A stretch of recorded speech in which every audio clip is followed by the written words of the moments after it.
with a lot of Fortune 500 type clients of mine. I was in that. And my favorite comment is, I found it easier to sell a multi-million-dollar software hardware solution to a CIO, CEO than this $10,000 product to a club. And I didn't realize how many decisions are being made there, Yeah, especially and the limitations put on the superintendent.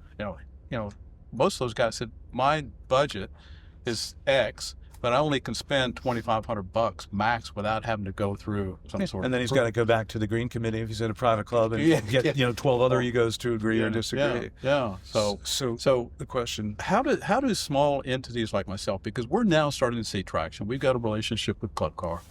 We just signed an agreement with Golf Logics. Behind the scenes, I have a meeting with EasyGo in a couple of weeks.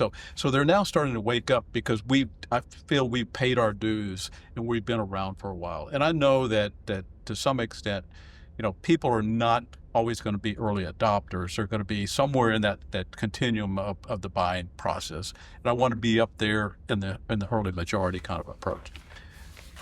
What can you do to what advice can you offer us to kind of understand how we can accelerate that buying process to help accelerate our growth? Because we've been positioned for 10 years now of growth, but we're not seeing that customer come and buy because of maybe it's too many factors and limitations out there.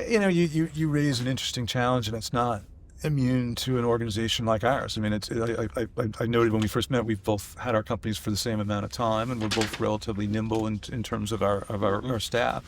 I think when you're in that position where you don't have scale and scope, that can be an advantage, because there's a certain personal relationship-driven component of how you approach different prospective clients that a large company doesn't necessarily afford. But I think you hit on one thing that's really critical, and that's partnerships and getting those bellwether relationships that can often virally spiral. You get a large organization, a reputable organization in your corner, and they can create the networks and the introductions and provide the legitimacy to what you're doing that you wouldn't have if you just were kind of trying to slug it out in the smaller levels. And then the other piece, which this podcast is part of, is about thought leadership, about we're never going to buy advertisements in magazines as a company. We're going to go but we're going to do our podcast. We're going to be on other podcasts. I've written a column in Media Post every month for 18 straight years, haven't missed a month. I make our data available through our newsletters and other communications vehicles. So it's out there demonstrating what you can do. And then obviously, hopefully you get some really nice vocal champions and it becomes all viral. That's the way, at least, that we've tried to scale it. And I think we've done a good job of it in our business.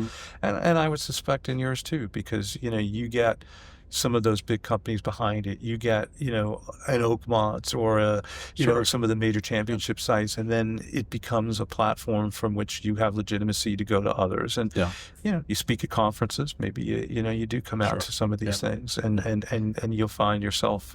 There's always people looking for content and looking for innovation. So if you position yourself in that way, and you naturally can get there, and you've got 17 years of background to show it, you're not one of these fly-by-nights. So many of these companies show up and they're here and gone in 2 years. That can go a long way. Right. And at the same time, I got to say it as a researcher, you got to keep your ears and eyes open, because you got to understand what the customer or the prospective customer wants. And it's not, I've always been about a customer-centric approach rather than a product-centric approach. Especially in what we do. There's a lot of research companies that are out there.